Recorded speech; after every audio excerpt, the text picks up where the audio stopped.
Hello and welcome everyone to our channel, A Beautiful Flower and a Grumpy Weed, a channel wherein we talk about the things that we find interesting, like books, investing, money, some socio-political issue sometimes. If you find the content that we make useful, please consider subscribing. Today, we're going to talk about Intelligent Investor, which is a book from Benjamin Graham. And it's basically an investing Bible which introduces you to the world of investing. And it's basically written for someone who does not have too much background about investing. So we thought that this would be a great chance to put this out to everyone so that you could take some good things out of it. This book was published in 1949, but it still remains relevant today, and that talks volumes about this book. If you are going to stay relevant for 70 years after your book is published, of course you've written something very worthwhile, which needs to be read by everyone. And that is the fundamental reason that we are not talking about other substandard books in this genre, such as Rich Dad Poor Dad, One Up on the Wall Street, or Think and Grow Rich. So, the reason that we have decided to talk about this book in particular is gold hota hai.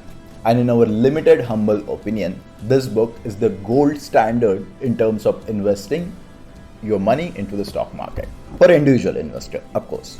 Rest of the books in this category or rest of the material in this category is arranged in a clickbait fashion and does not have the rock solid foundation that gives you tools and strategies to plan for your financial future, to plan for your retirement, to plan for the future of your kids, to plan for the overall well-being of your life. This book does that, and that's the fundamental reason that we'll talk about it over here today. And don't just go by our word.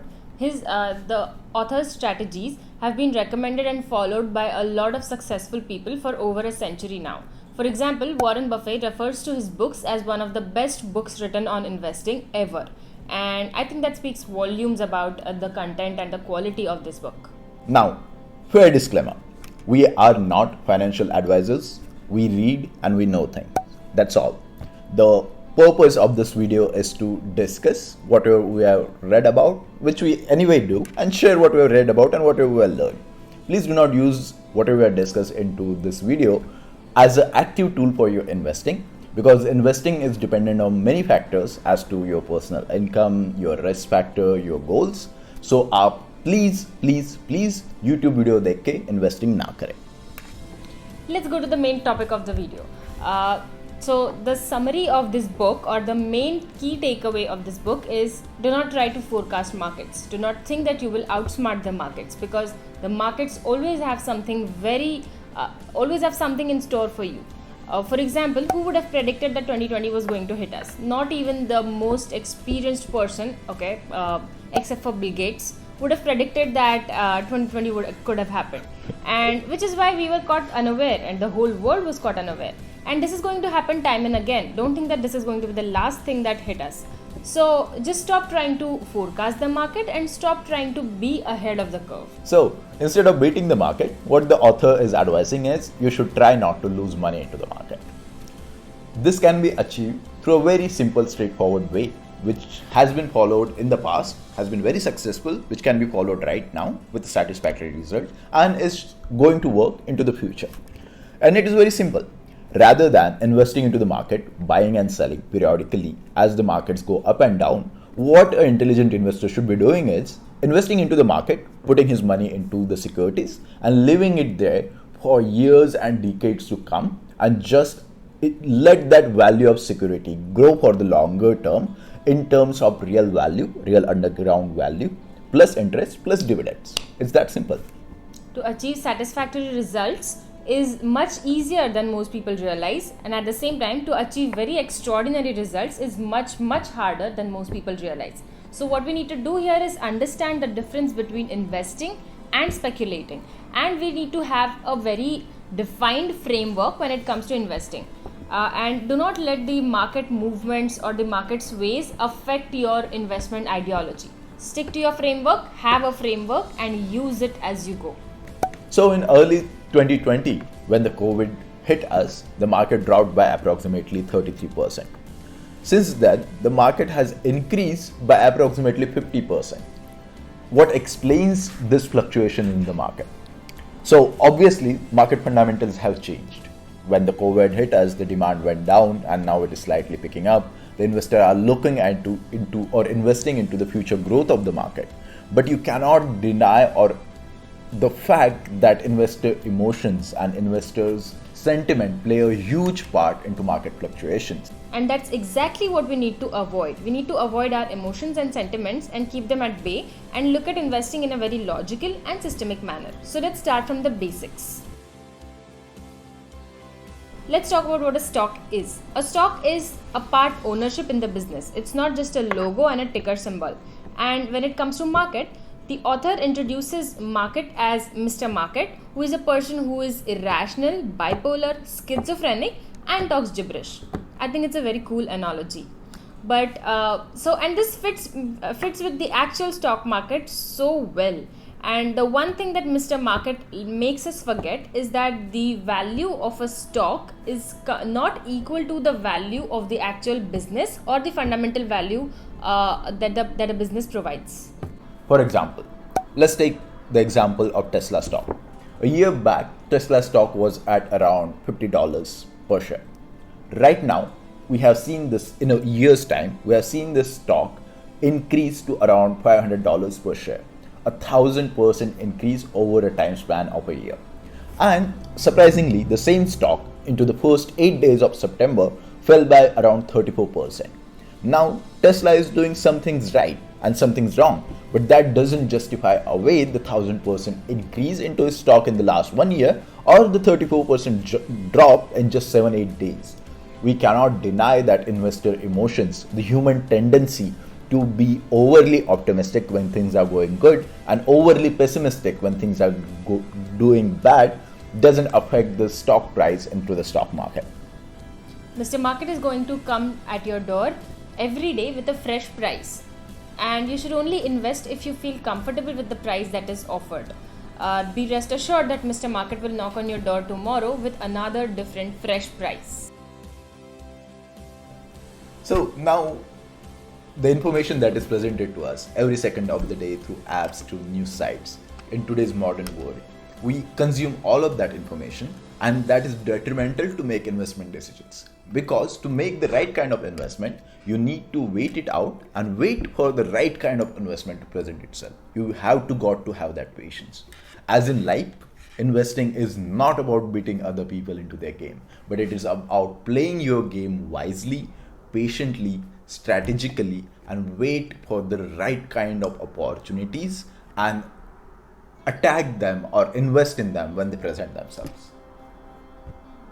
There are two types of investors, active investors and passive investors. Most of us fall in the category of passive or defensive investing, and passive investing requires much lesser time or money or energy. As opposed to that, active investors are the only ones who actually research a company, open financial statements, analyze, and then invest. To do this requires a lot of expertise, experience, and research. And even after doing all of this, you're not going to stay on top of each of the companies that is. And after that, there are so many things happening every day that it's very hard to keep track of everything. This book talks about this particular category, passive investors, and then tells us how should we approach investing. While investing, the author has recommended a few strategies that we would like to summarize here for you. The author has recommended that you put aside a specific pool that you would want to invest, and then split it into two parts. 50% would go into very low risk funds like corporate bonds or fixed income assets, and the other 50% would go into the stock market. In terms of stock market, instead of investing into a particular stock, the author recommends that you invest in index funds. Index funds are funds which replicate market movement and which give you identical returns as the market does.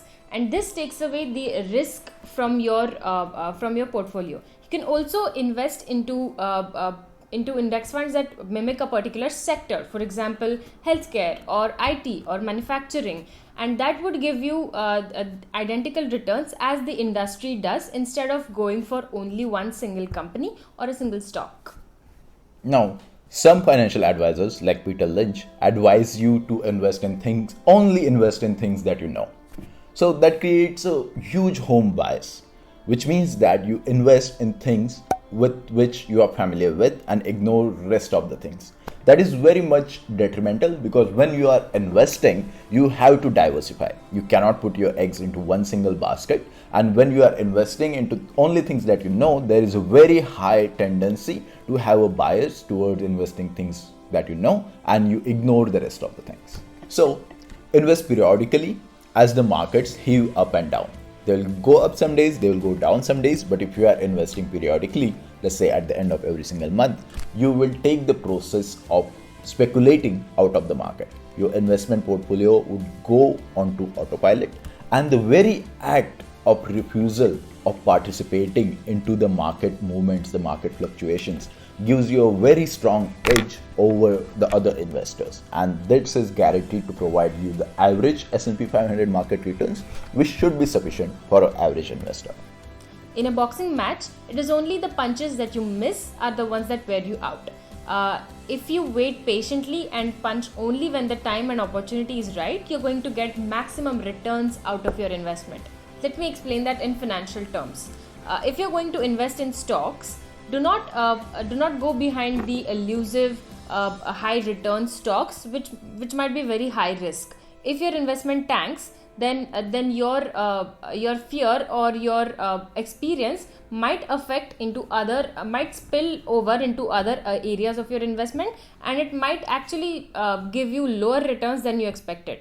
So if you are going to invest into stocks, make sure that you research and you know everything about the fundamentals of the company before you take the plunge. Do not take punches that you are not sure of.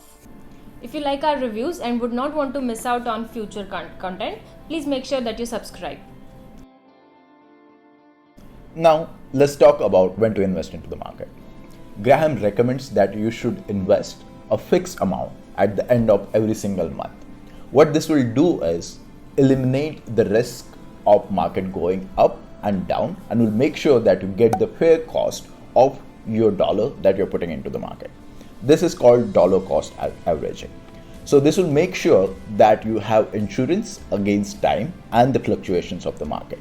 If the market is trading at historical highs, you don't need to buy into that time, and if they're trading at historical lows, you don't need to buy in at that time. By investing periodically at the end of every single month, you are gonna null them out, and you are going to get the average best cost for the dollar that you're putting into the stock market. There is a Marathi proverb for when you are burnt on hot milk, you actually blow on yogurt as well. But so let's see how this applies to financial markets. For example, the markets crashed in 2020, and if your investments crashed due to the stock market dip, you might think that it is very risky to invest into other stocks or to put more money into the market. But the fact that the market has already crashed is one of the very fundamental indicators that it is now right for investing. And if you put more money into this at this down stage, you might actually reap much higher benefits as the market goes up. Additionally, when there is a bad news or a stock market is overall suffering, or there is a scandal, what have you, or a downturn, consider investing a little extra. So for example, if you're putting in $100 at the end of every single month into the stock market, when the markets go down and it is a time for you to make that investment at the end of the month, consider investing $200 instead of $100. It will go a long way in increasing your total net worth. So in this way, when you are investing this way and putting your investment portfolio on autopilot, what you are going to eliminate is the guesswork out of investing and a mechanical process that gives you better return. So you are not going to over-invest when the markets are at historical highs, and you are not going to miss out on the pessimism into the market when there are downturns. And do not forget to invest into low risk corporate bonds or fixed income vehicles while you invest in stocks as well, because fixed income vehicles are the ones that will give you a very assured return as opposed to the volatility of the stock market. And the fixed investment bucket is the one that will keep you going, and is the one which will keep your confidence built in while you take the plunge in the stock market. So in this way, when you have built your portfolio and put in a process when you are investing on autopilot, you can answer any of the questions in the investing world with the most powerful answer. I don't know, and I don't care. Once you have an investment portfolio with index funds at its heart and core, whenever someone asks you whether stocks are better than bonds, your answer should be I don't know and I don't care. When someone asks whether cryptos are better than stocks, I don't know and I don't care. Or when someone asks you what's going to be the next Facebook, your standard answer should be I don't know and I don't care. Because with the limited time that you do not have the resources and wherewithal available at your disposal to do research on all of these very important questions, which are very dynamic in nature. And as 2020 has shown us, nobody can rightly forecast the outcome of all of these difficult questions. So you have to trust your judgment, keep investing into the stock market periodically, and null out the effects of the highs and the lows. Another very important thing to keep in mind is that you invest for longer terms as opposed to shorter horizons.